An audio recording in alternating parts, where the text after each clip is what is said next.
Hello, and welcome to Askewed Reviews. Here we're going to do some reviews for movies and television shows, and I throw out a bit of trivia as I go through them. Now, what better way to start in December than to do a 25 Days of Christmas countdown? So, we're going to start with one particular movie today, Disney's Mickey's Christmas Carol. Warning, spoilers ahead, but let's be honest, if you haven't seen a movie from 1983 by now, that's on you.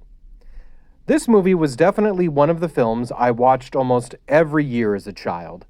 It is an adaptation of the Charles Dickens novel A Christmas Carol.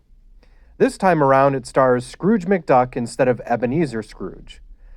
This was a few years before Uncle Scrooge had his own show called DuckTales, which came out in 1987. The rest of the cast is filled out by most of the usual Disney crew. Mickey is Bob Cratchit, Donald Duck is Fred, Goofy as Jacob Marley, Minnie Mouse as Mrs. Cratchit, and Daisy Duck as Isabel. In fact, of the main 6 Disney characters at this time, only Pluto wasn't in this movie. The movie does a great job of following the tried-and-true method of A Christmas Carol. Scrooge is a nasty, vile man who hates Christmas. He is visited by his dead partner Jacob Marley and 3 ghosts that show him the error of his ways, a heart-tugging sequence with Tiny Tim, and in the end, he changes his life for the better. Speaking of endings, did you know this was the last Disney animated movie to have a "the end" at the end of it until Aladdin in 1992? Now, as far as those ghosts go, did they look familiar? They should. The ghost of Christmas Past was Jiminy Cricket from Pinocchio. The ghost of Christmas Present was the giant from Mickey and the Beanstalk.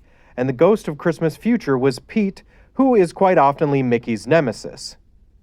Interesting tidbit of information here for you. In the original LP record from 1975, which was an inspiration for this film, Merlin from Sword in the Stone was the ghost of Christmas Past, and the evil queen from Snow White was the ghost of Christmas Future. So let's get into the actual review of the movie. I really like this adaptation. Scrooge McDuck was a great Scrooge and fun to watch. They did a wonderful job with casting the main and background characters with familiar Disney faces. My only issue with casting is with Daisy as Isabel. Since Daisy Duck has always been the love interest for Donald, it just felt a little weird to have her be Isabel, who was the one that got away for Scrooge. Especially when Fred, who Donald was playing, is usually married in the story of A Christmas Carol. I don't actually have a problem with this, I just found it weird. Now, if I was to pick a favorite part of this movie, I think it would have to be the shadow scene with Scrooge and Jacob Marley on the stairs. I'm not sure why, it just always entertains me. Also, the classic Goofy scream as he falls down the stairs later. Yahoo! Now, the movie itself may only be a short 26-minute film, but it does a great job of retelling the full story and, in my opinion, has made a long-lasting impression for me. In the end, I'm going to give Mickey's Christmas Carol a 5 out of 5.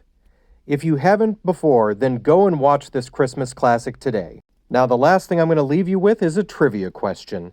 Mickey's Christmas Carol was the first of 3 Walt Disney-produced A Christmas Carol adaptations. What are the other 2?